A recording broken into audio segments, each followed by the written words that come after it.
한 구절 보도록 하겠습니다. 로마서 12장 1절에서 2절 말씀입니다. 신약 256페이지 12장 1절에서 2절입니다. 네, 찾으셨으면 우리 다 같이 한 목소리로 읽어볼까요? 그러므로 형제들아, 내가 하나님의 모든 자비하심으로 너희를 권하노니 너희 몸을 하나님이 기뻐하시는 거룩한 산 제사로 드리라. 이는 너희의 드릴 영적 예배니라. 너희는 이 세대를 본받지 말고 오직 마음을 새롭게 함으로 변화를 받아 하나님의 선하시고 기뻐하시고 온전하신 뜻이 무엇인지 분별하도록 하라. 네, 아멘. 우리가 이제 제7장 우리가 이제 그 신앙생활이 뭐냐 여기에 대해서 우리가 배우게 되는데, 신앙생활은 한마디로 자기 부인, 자기를 부인하는 삶을 사는 것이 신앙생활이다. 이렇게 한마디로 여러분들에게 말씀드릴 수 있습니다. 그러니까 여러분들이 신앙생활 어떻게 하면 잘할 수 있을까? 다른 것 없어요. 자기를 부인해야 돼요. 자기를 부정해야 돼요. 이 세대를 본받지 않고 어떻게 하면 나를 부인하면서 정말 내 삶을 하나님이 기뻐하는 산제사를 드릴 수 있을까? 내 삶을 어떻게 하면 주님이 기뻐하는 하나님의 영광을 돌리는 삶을 드릴 수 있을까? 다른 것 없다 이거죠. 자기 부인밖에 없다는 거죠. 그러니까 자기 부인이 전제되지 않는 신앙생활은 있을 수 없어요. 왜냐하면 우리가 예수를 믿을 때 제일 먼저 하는 게 뭐냐면 회개예요. 회개를 통해서 우리가 죄사함을 받고, 회개를 통해서 하나님 나라 백성이 되고, 회개를 통해서 우리가 구원을 받고 의롭다함을 받아요. 근데 그 회개가 뭐냐? 그 회개가 다른 것이 아니라 자기 부인이거든요. 그동안의 삶을 살아왔던, 그동안에 내가 갖고 있었던 내 중심의 사고방식에서 시작해서 하나님 없이도 내가 살아갈 수 있다라고 생각했던 그 모든 것들을 부인하는 것, 이게 회개거든요. 단순히 윤리적인 도덕적인 것만 회개하는 것이 아니라 근본적으로 하나님 없이 스스로 살아왔던 나의 지난날의 나의 삶을 이렇게 포기하는 것, 그게 회개거든요. 그리고 예수를 주라고 고백하는 것. 예수를 주라고 고백하지 않으면 예수 믿는 게 아니에요. 아무리 우리가 하나님 앞에 잘못했어요 라고 믿는다고 얘기하면서도 예수를 주라고 고백하지 않으면 믿는다고 엄격한 의미에서 얘기할 수 없어요. 왜냐하면 이 주라는 개념은 반드시 자기 부인이 전제되어 있기 때문에 예수를 주인으로서, 주님으로서 모신 그 사람만이 자기 부인을 제대로 했다는 거죠.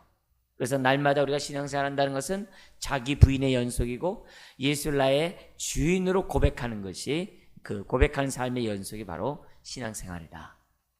그것을 우리들이 마음의 전제를 두면서 우리들이 오늘 말씀 봤으면 좋겠습니다. 먼저 우리가 신앙생활, 우리가 이 자기 부인을 해나가는 데 있어서 우리가 반드시 가져야 될 것은 뭐냐면은 나는 내 인생은 내가 아니라 하나님이란 겁니다.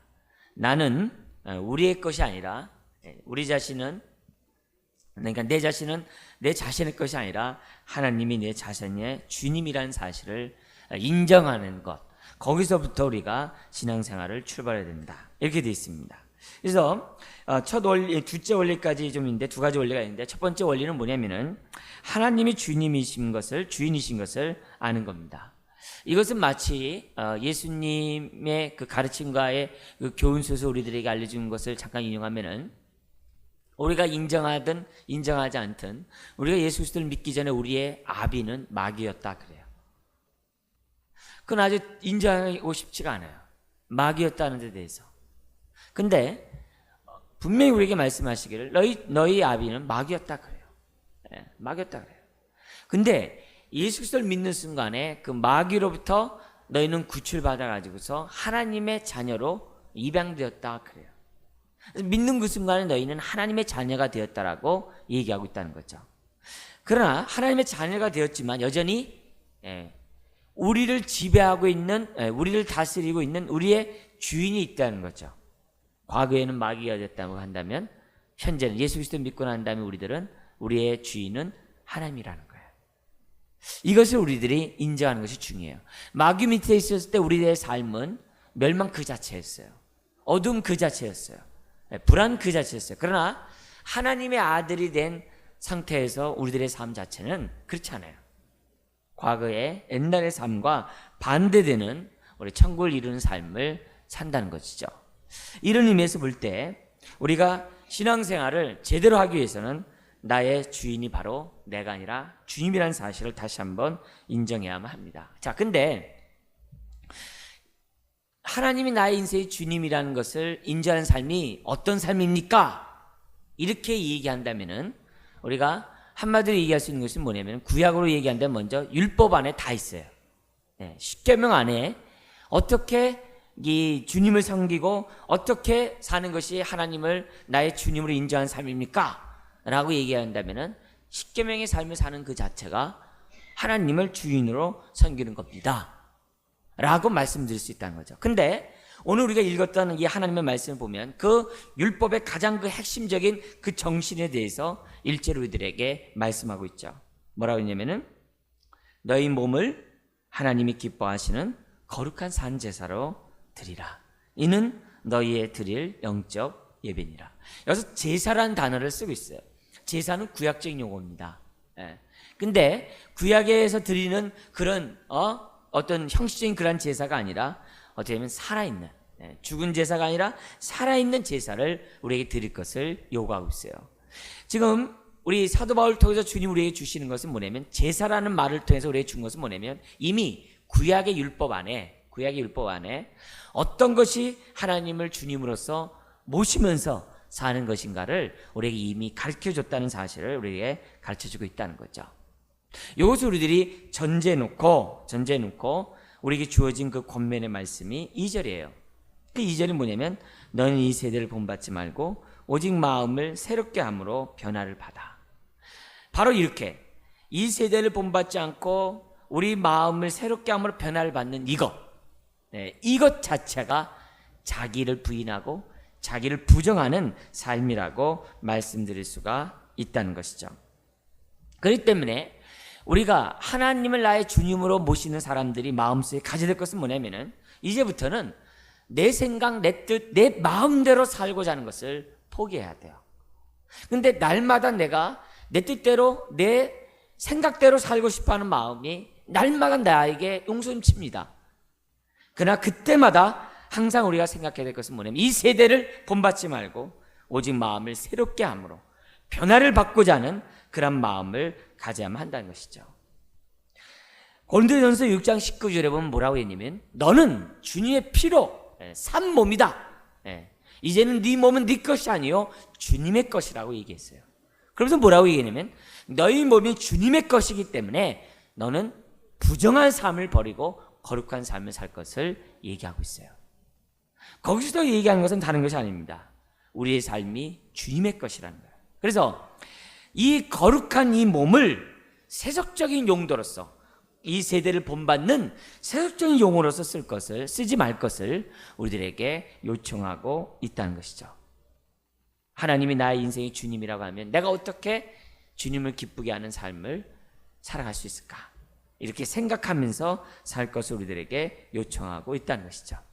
근데 우리 로마서 14장 우리 교재에 있는 것처럼 8절에 보면은 항상 우리들 마음속에서 뭐냐면 나를 위해 살고 싶어하는 욕망이 끊임없이 온다는 것이죠.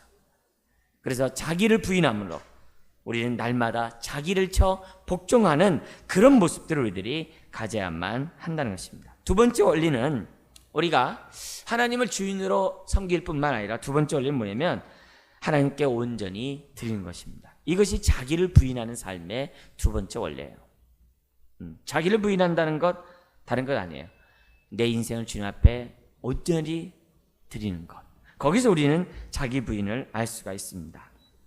이 얘기는 뭐냐면 자신의 일, 여기서 자신의 일이라는 것은 뭐냐면 자기 육체의 정욕대로 살고 싶어하는 그것을 거의 잊어버리고 그런 것들을 정말 어떻게 보면 우리 원스적인 표현을 쓰면은 날마다 십자가에 못 박아버리고 어떻게 하면은 하나님의 말씀에 우리 십계명에 비롯한 그 하나님의 말씀에 전적으로 내가 순종하며 살아갈 수 있을까?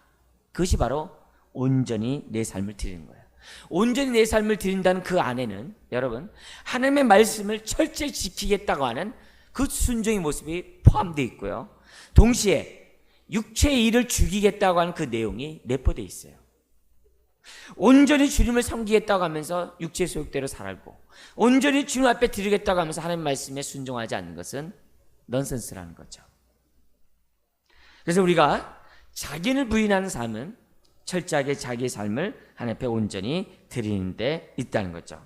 그래서 자기 부인을 하는 사람들의 특징을 보면 교만, 허식, 외식이 자리 잡지 않는다는 거죠. 탐욕과 욕심과 화려한 것을 좋아하는 것들이 자리 잡지 않는다는 것이죠. 다시 한번 말씀드리면 뒤집어서 얘기한다면 내 안에 탐욕과 욕심과 화려한 것을 좋아한다는 것은 뭐예요?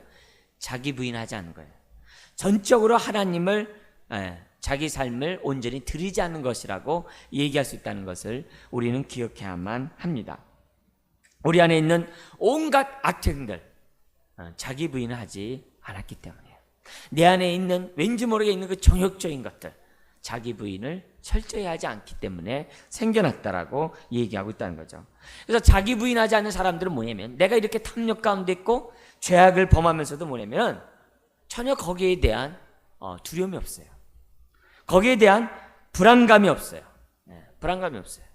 오히려 그런 속에서도 내가 마치 하나님을 잘 섬기는 것처럼 외식하고 가장하고 이렇게 살아가고 있는 것을 보게 됩니다.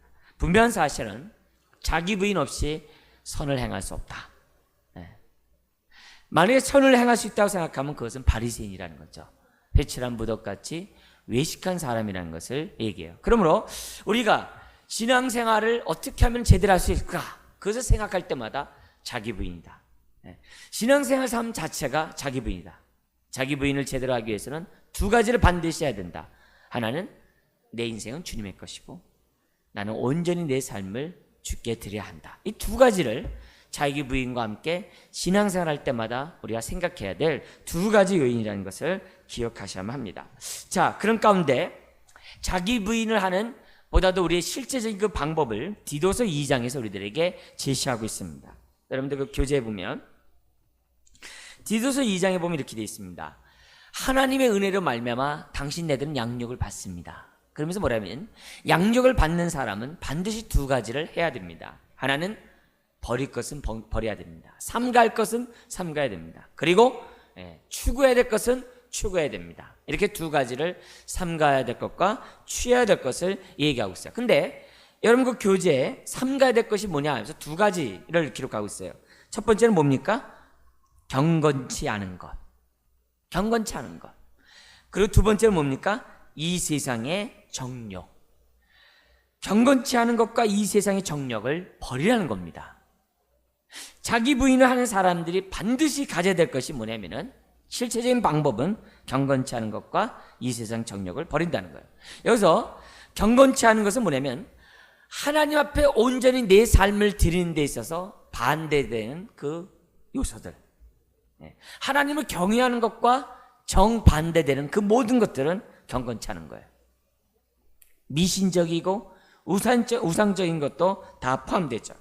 그 다음에 이 세상 정욕이라는 것은 육체의 욕심과 똑같아요. 그런 것들을 버려야만 한다는 것이죠. 결국 이 두 가지는 뭐냐면 십계명의 두 돌비에 나와 있는 내용을 우리들에게 얘기하고 있는 거예요. 1계명에서 4계명까지 경건치 않은 것들, 5계명에서 10계명까지의 이 세상 정욕들, 이런 것들에 대해서 버릴 것을 얘기하고 있어요. 그럼 버려라 해요. 그럼 삼가라 해요. 그러면서 뭐냐면 살라 그래요. 어떻게 살라 그러냐면은 세 가지가 있죠. 뭐죠?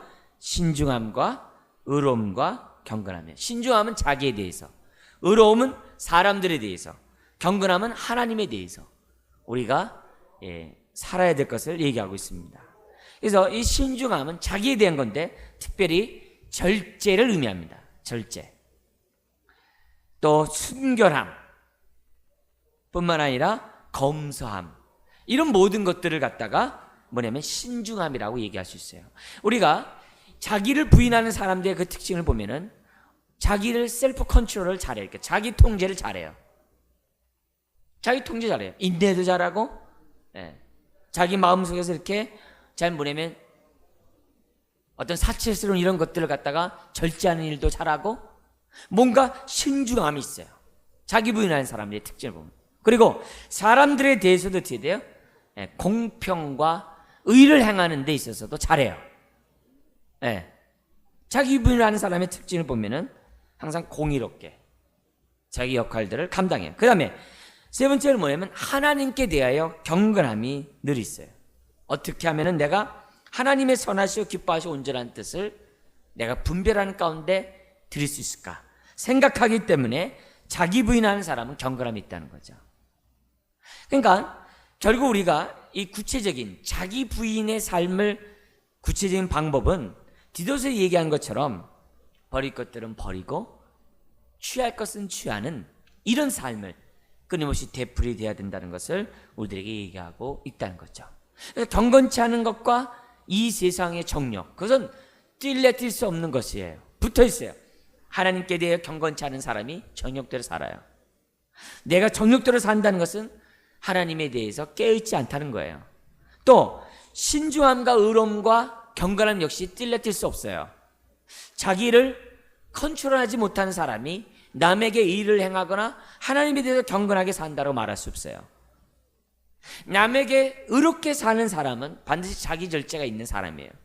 남에게 의롭게 산다고 하면서 자기 절제가 없다는 얘기는 바리새인과 같이 외식하는 사람이죠. 그래서 나와 지체와 하나님과의 관계는 분리되는 요소들이 아니라는 사실을 얘기하고 있다는 거죠. 그래서 자기 부인의 삶은 단순히 나를 부인하는, 우리가 흔히 생각하는 국어적으로 생각해서 문자적으로 나를 부인하고 하나님 내 안에 있는 이런 것들을 용서해 주세요 하면서 나 저런 것도 하지 않게 해주세요, 이런 차원에서만 끝나는 것이 아니라 자기 부인하는 것은 삼가할 것을 삼가하는 소극적인 자세와 취할 것을 취하는 적극적인 자세가 자기 부인 안에 들어가 있다는 거예요. 자기 부정 안에. 이걸 오해하면 안 돼요. 그래서 신앙생활은 끊임없이 옛사람을 죽여버리고 날마다 어떻게 돼요? 새 사람이 하나님을 향하여 살아가는 그것이 바로 신앙생활이고 그것이 바로 자기 부인이라는 거예요. 그게 자기 부인이에요. 그래서 날마다 육체에 대해서 죽이고 날마다 의를 위하여 살아가는 그것이 바로 자기 부인이고 신앙생활하는 것이라고 얘기할 수 있다는 겁니다. 그 다음에 크게 두 번째로 봐야 될 것은 뭐냐면 이 자기 부인의 원리는 또 나한테만 해당되면 안 돼요. 이 자기 부인의 이 특징은 이웃과의 관계에서도 뭐냐면 보다 더 확대해서 나타내야 돼요. 아까 제가 의로움이라는 얘기를 했지만 그 의로움이 단순히 내 입장에서의 그 의로움이 아니라 뭐냐면 정말 이웃과의 그 넓은 그 개념 속에서도 이 자기 부인이 나타난다는 거죠. 어떻게 보면 그 의에 대한 구체적인 해석이라도 얘기할 수 있는데요. 거기 보면 이렇게 되어 있습니다. 뭐라고 되어 있냐면 자기 부인을 하는 사람의 이 특징을 보면요, 나보다 남을 낮게 여겨요. 더 높게 여긴다 이거죠. 나보다 남을 이렇게 존경한다 이거죠. 그런 것들이 있다는 거죠. 그래서 이 사실 상대방을 존중하는 것은요, 자기를 비우지 않으면 절대로 이루어지지 않습니다. 자기 감정을 완전히 비울 때 뭐냐면은 남을 나보다 높게 여길 수 있어요. 남을 나보다 높게 여기는 그것은 정말이에요. 자기 부인 없이 될 수 없다는 사실을 꼭 기억해야만 한다는 것이죠. 왜냐하면 사람들은 태생적으로 우리 있는 죄성은요, 자기를 높이게 돼 있어요. 남보다도 자기를 높이고 자기를 내세우게 돼 있어요. 남을 깎아내리게 돼 있어요. 이게 죄성이에요. 그래서 자기 부인 가운데 삶을 살아가는 사람들은 그것을 반대로 산다는 거죠. 남을 나보다 낮게 여긴다는 거죠. 남을 폄하하거나 꾸짖거나 잘못된 것을 부풀리는 일들을 하지 않는다는 거죠. 다른 것도 없다 이거죠. 그리고 이 자기를 부인하는 사람의 특징을 보면요, 자기 유익보다 이웃의 유익을 구한다는 것입니다. 이웃의 유익을 구해요. 그래서 사랑은 자기의 유익을 구치 아니하고 이렇게 얘기하는 거예요. 그러니까 자기 유익을 구치 않고 이웃의 유익을 구하는 그것은 뭐냐면 자기 부인밖에 없어요. 여러분, 자기를 부인하지 않고 이웃의 유익을 결코 구할 수 없어요. 네. 그래서 성경 뭐라고 했냐면은 자기를 부인할 때 성령이 우리 가운데 임하셔서 우리로 하여금 어떻게 돼요? 자기 유익을 구치 않을 뿐만 아니라 지체의 유익을 구하는 일들을 하게 해주신다라고 얘기하고 있다는 거죠. 그래서 자기 부인한 사람의 특징을 보면은 내가 하나님 앞에, 그러니까 내가 사람을 섬기더라도 하나님이 주시는 그 은혜와 은사에 따라서 섬긴다라고 얘기를 해요. 그러니까 자기 부인 없으면 하나님의 은혜와 은사가 나를 통해 흘러가지 않는다는 거죠. 자기 부인을 해야지만이 하나님의 은혜와 은사가 나를 통해 간다는 거죠. 이런 의미에서 자기 부인한 사람은 사람들의 유익을 구한다는 것이죠. 뿐만 아니라 더 나아가서는 거기 교재에 있는 것처럼 세 번째로 뭐냐면 자기 부인한 사람은 선을 행하다가도 낙심하지 않아요. 이미 자기를 통해서 하나님의 은혜가 흘러나간 그 자체로 인해서 기뻐해요. 감사해요. 그래서 선을 행하다가 포기하지 않아요. 에이, 저 사람이 뭐 내가 이렇게 해줬는데도 나에 대해서 뭐 이런 어떤 호의적 반응도 없고 괘씸하기 짝이 없고 자기를 돕고 있는 나를 알아주지도 않고 이렇게 하기 때문에 에이, 내가 방학개비나 위하겠다 이러면서 뭐냐면은 선을 행하는 것을 멈출 수 있어요. 근데 그 자체가 이미 뭐예요? 자기 부정하지 않았다는 거예요. 자기 부정한 사람은 선을 행하다가도 낙심하지 않는다라고 얘기하고 있다는 겁니다. 근데 특별히 뭐냐면 이 선을 행하는 데 있어서 성경 우리들에게 뭐라고 하냐면은 히브리서 13장 16절에 보면 뭐라고 되냐면 모든 사람에게 선을 행하라 이렇게 돼 있어요. 근데 기가 막히죠. 모든 사람에게 선을 행하라. 여러분, 우리가 선을 행하는 그 이유는 다른 것이 없어요. 사람들에게 그 사람이 하나님의 형상을 따라 지음받았기 때문에 선을 행하는 겁니다. 때로는 나에게 못되게 굴어도 나에게 불이익을 주어도 그가 하나님의 형상을 따라 지음받은 사람이기 때문에 내가 거기에 대해서 선을 행하지 않는 그런 일을 합리화할 수 없다는 거예요. 자기 부정은 뭐냐면 합리화하지 않고 나를 못되게 하는 사람들에게조차 잘해주라는 거예요. 그러니까 참 힘든 거죠. 정말 성령을 의지하지 않으면 안 되는 거죠. 날마다 자기를 죽이지 않으면 안 되는 그 요소가 바로 이거죠. 비천하고 못된 사람에게까지도 어떻게 돼요? 하나님의 형상을 따라 지음받았기 때문에 그를 갖다가 도와주라는 거예요. 뭔가 해줄 만한 가치가 있고 뭔가 사랑할 만한 그 내용이 있을 때만 선을 행하는 것이 아니라 하나님의 형상을 따라 지음받았기 때문에 축복하라는 거죠. 이것을 위해서 자기 부인을 하라는 거죠. 반대로 얘기하면은 나에게 잘해준 사람에게만 잘하고 못해준 사람이 못해주면은 자기 부정한 사람이에요? 아니에요? 뭡니까? 1번이에요? 2번이에요?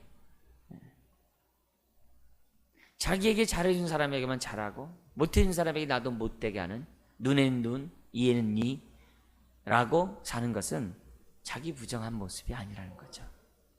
그러니까 그 모습을 갖고 있으면은 이 세대를 본받지 않고 오직 마음을 새롭게 함으로 변화를 받아 라는 그 말과 상관없는 거죠. 왜? 이 세상의 법은 이 세대는 눈에는 눈, 이에는 이거든요. 나에게 이익이 안 되면 하지 말라는 거거든요. give and take거든요. 손해보는 것을 이 세상은 요구하지 않거든요. 그러니까 내가 자발적으로 기쁨으로 하나님 기뻐하는 거룩한 산제사를 드리면 그 환경이 어떠하든지 간에 내 마음속에 하나님의 은혜와 평강이 있죠. 근데 그렇지 않고 마지못해서 그냥 살기 위해서 내가 만약에 그런 환경 속에서 내가 순응한다고 한다면 그것은 하나님이 기뻐하는 산제사는 아니죠. 자기를 부인한 모습은 아니라는 거죠. 미워한 자를 사랑하고 악을 선으로 갚고 저주한 자를 축복하는 것, 그것이 어려운 일입니다. 그런데 하나님의 형상을 따라 지음받았기 때문에 그들을 사랑하라 이겠죠. 어떻게 하면 할 수 있다는 거예요? 자기 부인하면. 그러면서 하는 얘기가 뭐냐면 이처럼 선을 행하는 것은요, 뭐라고 얘기하면 네 번째로 마음에서 우러나야 된다 그래요. 마음에서부터 차별적으로 일어나야 된다는 거죠. 마음에서 우러나오지 않으면 다 외식한다는 거죠. 자기 부인을 하면 마음에서부터 우러나오는 섬김이 있다는 거죠. 그러니까 우리가 기도할 일이 얼마나 많은지 몰라요. 그리고 다섯 번째로 우리가 보면 선을 행할 때는 최선을 다해야 된다는 거예요. 나 이 정도만 하면 됐어. 나 할 만치 했어. 뭐 더 뭘 바라라고 그래. 뭘 더 요구를 해. 그렇게 말했었다는 거예요. 어떤 부자가 소유의 일부를 기부해놓고 나는 모든 것 줬고 할 만큼 했다라고 말할 수 없다는 거예요. 왜냐하면 주님은 자신의 생명을 우리에게 다 주었기 때문에. 그래서 우리가 이 자기 부인이라는 것은 단순히 그 개인적인 입장에서만 있는 것이 아니라 지체와의 관계성 속에서 자기 부인이 나타나야 된다는 거죠. 그것이 바로 신앙생활이라는 거죠.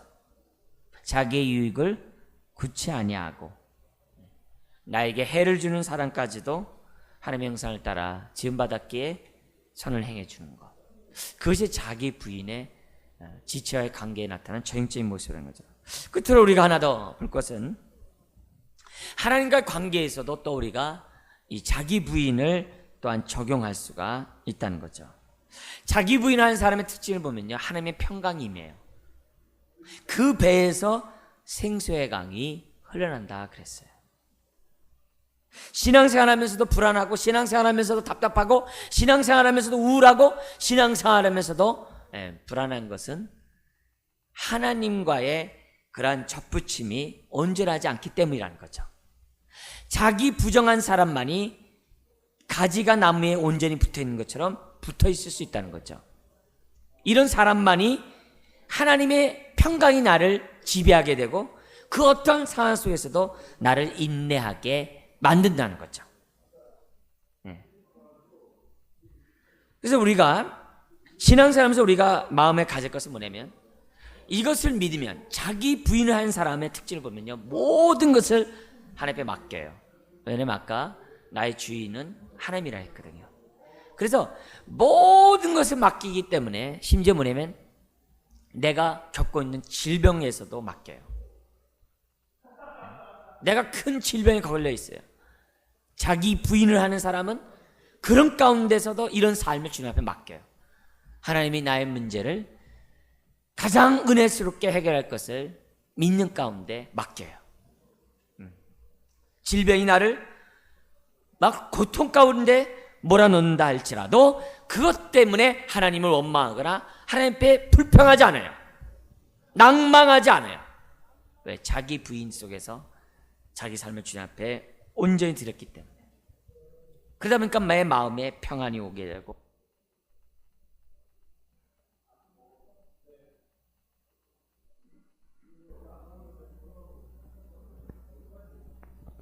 적으로 맡깁니다. 공중 나는 새를 보라 이게. 걷어들이지 않아도 하나님이 입히지 않네, 먹이지 않네 이게. 자기 부인한 사람은 그 어떤 속에서도 의심하지 않아요. 의심하지 않아요. 그 어떤 상황 속에서도 동분서주하지 않습니다. 지극히 가난하고 내가 질병 가운데 있고 많은 문제 가운데 있다 할지라도 그런 것 때문에 개의치 않아요. 심지어 논밭에 소출이 없고 감람나무에 과실이 없고 외양간에 송아지가 없어도 하나님을 인하여 감사하고 즐거워해요. 그게 자기 부인한 사람들의 하나님과의 관계에 나타난 하나의 열매예요. 그러니까 내가 환경이 좀 어렵고 질병에 때문에 내가 더 고통스럽고 신앙생활하면 할수록 더 질병 가운데 내가 더 고통스러운 것 때문에 내가 하나님을 원망한다고 한다면 자기 부인의 신앙생활을 하지 않았다는 증거라는 거죠. 우리가 물론 하다가 실패할 수도 있어요. 그러나 우리는 다시 일어날 수 있어요. 이 세대를 본받지 말고 우리의 마음이 새롭게 변화를 받아서 하나님 기뻐하는 산 제사를 드리는 그 삶에는 언제나 하나님의 평강이 있고 언제나 하나님의 위로가 있다는 거죠. 장애물 때문에 기쁨과 유익이 상실되는 그런 일이 없다는 거죠. 물론 이 세상에 보면은 하나님을 믿지 않으면서도 건강하고 믿지 않으면서도 잘 사는 사람들이 있어요. 그러나 그것은 일시적인 겁니다. 그는 뿌리 뽑힌 나무와 같습니다. 습기가 있는 동안만 꽃필 뿐입니다. 분명히 우리가 믿어야 될 것은 우리는 요행이나 행운이나 내 능력과 내 의지로 내가 잘 살고 내가 잘 되기를 바라기보다는 하나님이 공급하시는 은혜 가운데 우리는 잘 돼야 돼요. 은혜 가운데 잘 돼요.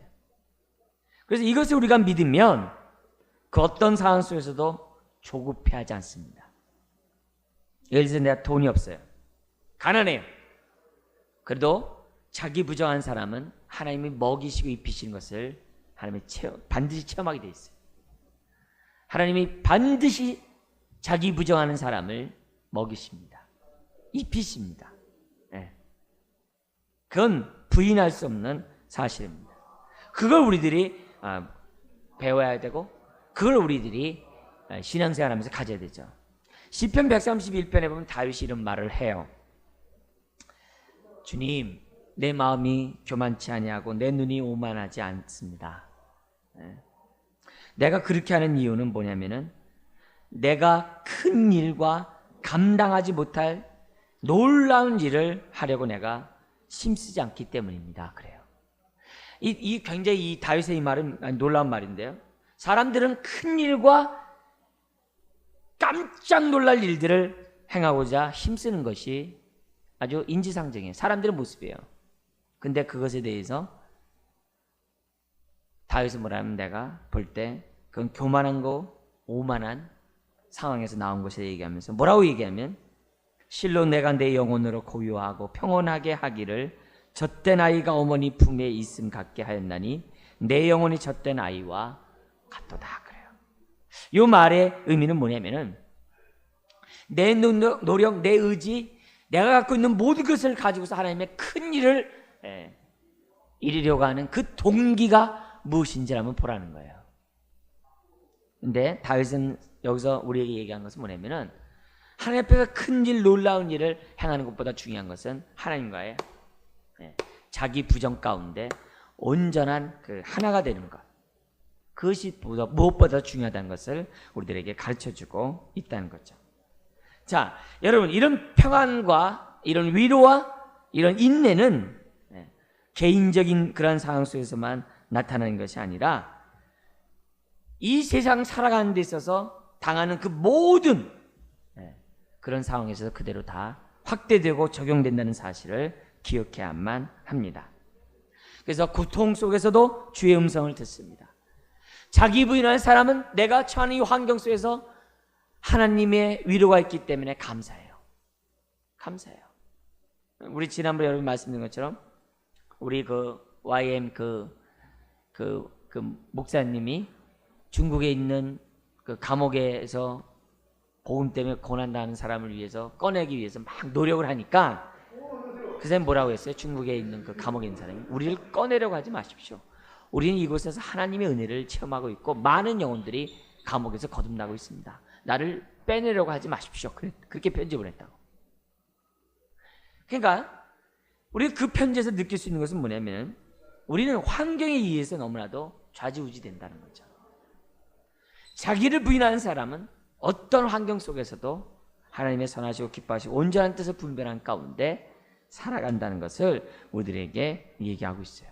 모든 상황을 감사함으로 받아요. 이게 다른 거예요. 여러분, 내가 질병 가운데 내가 어떤 물질 때문에 대인간 관계 때문에 여러 가지 어려운 일들을 겪을 수 있어요. 그러나 그때마다 오늘 들었던 이 하나님의 말씀을 기억하십시오. 자기 부인 기억하시고 자기를 부인하면 행복이 열립니다. 하나님과의 형통함이 이루어집니다. 그러면 그 어떤 상황 속에서도 그 환경을 이길 수 있는 하나님의 능력이 힘이 나에게 주어집니다. 그리고 하나님의 돌보시는 그 손길들을 내가 현재 처해 있는 환경 속에서 경험할 수 있어요. 심지어는 내가 지금보다 더 나쁜 상황에 온다 할지라도 자기 부인하는 사람 결코 망하지 않습니다. 결코 망하지 않아요. 오히려 주님은 더 철저히 자기 십자가를 지고 자기를 부인하고 나를 쫓아올 것을 명령하고 있습니다. 그래서 끝까지 주님이 십자가를 지면서 골고다 언덕까지 가셨던 것처럼 우리도 주님의 남은 고난을 우리 육체에 채우는 저와 여러분 되기를 주의 이름으로 부탁드립니다. 기도하겠습니다. 아버지 하나님, 세상을 감당할 수 있는 믿음을 주시고 그 어떤 상황 속에서도 하나님의 뜻을 분별할 수 있는 분별력을 주시고 도저히 이런 환경 속에서는 선을 행할 수 없는데 그런 가운데서 선을 행한 마음을 주시고 나의 주인은 하나님이시며 내 인생을 온전히 주님 앞에 드리고자 마음에 결단할 수 있는 소원들을 주심을 감사드립니다. 비록 이런 것들이 힘들고 어렵고 정말 우리의 의지로서 될 수 없는 것들이지만 그러나 오늘도 성령님을 통하여서 우리에게 새 힘을 주시고 위로하시고 이런 일들을 자기 부인을 할 수 있는 마음과 능력을 우리들에게 주심을 감사드립니다. 주님, 내가 어디 있든지 간에 좌절하지 않게 하시고 낙마하지 않게 해주시고 그 어떤 상황 속에서도 하나님의 선하시고 기뻐하시고 온전한 뜻이 무엇임을 헤아릴 줄 아는 우리가 되게 하여 주옵소서.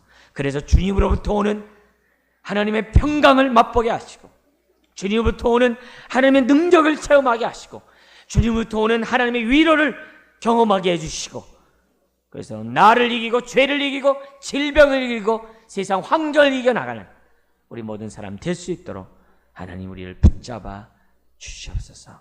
신앙생활이 철저한 자기 부인의 삶이며 자기 부인은 삼갈 것을 삼가며 하나님을 향하여 사는 것이 자기 부인의 삶이라는 것을 기억하면서 적극적으로 아버지 하나님 신중함과 의로움과 경건함에 이르는 삶을 사는 우리 모든 사람들 될 수 있도록 하나님 도와주옵소서. 이 밤에 나온 주의 자녀들 지각을 새롭게 해주옵소서. 마음의 깨달음을 주시옵소서. 아버지 하나님 자기 부인하는 가운데 내가 처한 환경들을 넉넉히 이겨나갈 수 있도록 하나님 은혜를 베풀어 주옵소서. 특별히 질병 가운데 고통당하며 아버지 질병 가운데 마음이 아파하는 주의 심령 아버지 하나님 이 시간 붙잡아 주시고 주의 피 묻은 손으로 친히 이 시간 안수하시며 질병에서 승리하게 하시고 치유받는 시간들이 되게 하여 주시옵소서. 그 어떤 상황 속에서도 아버지 하나님 주님의 붙잡은 손을 놓지 않도록 도우시고 하나님의 인도하시고 함께 하시는 그러한 체험들을 하게 하여 주옵소서. 그로 인하여 더욱더 자기 부인의 삶을 살아가는 주의 자녀들 되게 하여 주옵소서. 믿사오며 예수님의 이름으로 기도드리옵나이다. 아멘. 9절